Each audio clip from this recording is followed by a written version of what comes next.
My name is Cooper. On this channel, we explore how cities once looked, worked, and were lived in. In the early 19th century, Baltimore was one of the most important cities in the United States, with one of the busiest harbors in the nation. Today, I want to show you what Baltimore looked like and what it felt like at its height.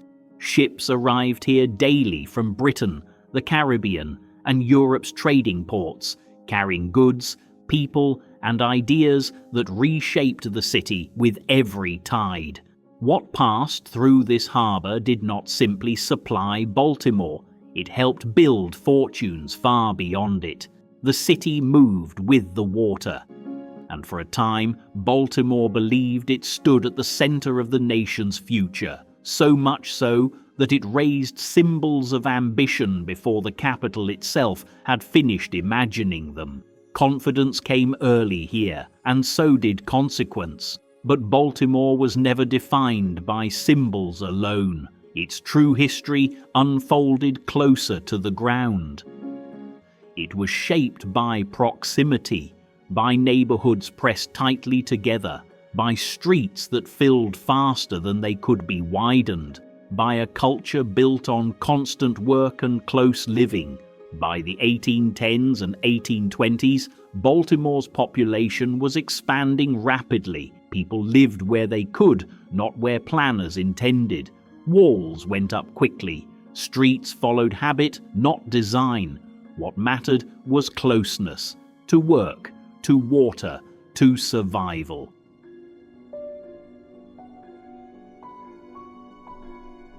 The city's shipyards produced vessels designed not for comfort, but for speed and maneuverability.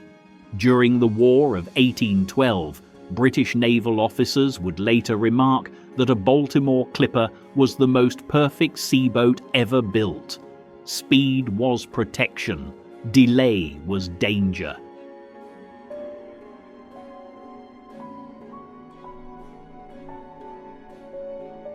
Here, history was not written only in ships or monuments. It unfolded in motion, in hands loading cargo, in women carrying markets. Work here was physical, repetitive, and unavoidable. Clothing were made to endure labor and repetition. I walk along the edge of the harbor. The ground remembers more than buildings ever could.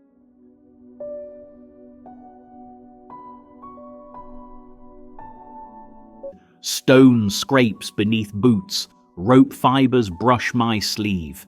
A man tightens his coat against the wind, the wool darkened by years of labor. Repairs mattered more than appearances. These garments are not replaced. They are inherited, altered, and worn thin by necessity. Nothing was wasted.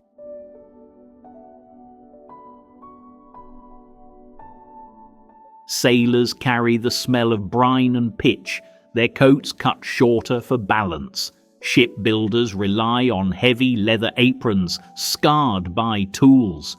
Porters favor darker fabrics because stains are unavoidable.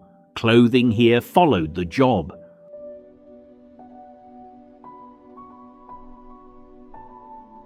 Only a few streets inland, the texture begins to change.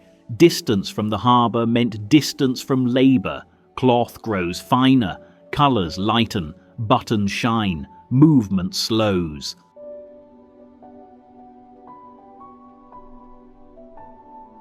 The markets are where the city breathes. Women fill these spaces, selling, bargaining, carrying, counting.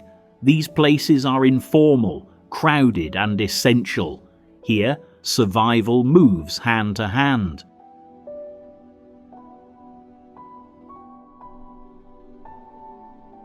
By the 1830s and 1840s, Baltimore changes its rhythm. Rail lines cut through neighborhoods, factories rise. The pace of life no longer follows daylight alone. Work moves indoors, governed by clocks, and clothing follows.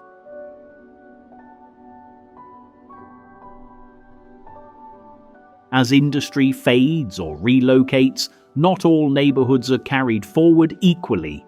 Not everyone moves forward at the same speed.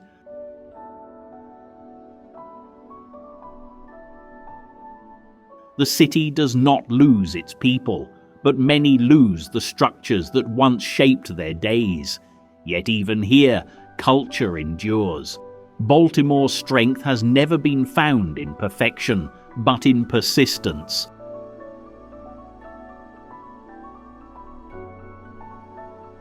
Much of what we recognize today did not yet exist. Baltimore does not shout in the past.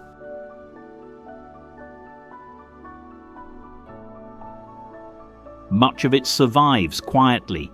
It endures, in worn coats, stitched seams, and lives shaped by water, labor, and time. If you slow down enough, if you look closely, you can still see them walking.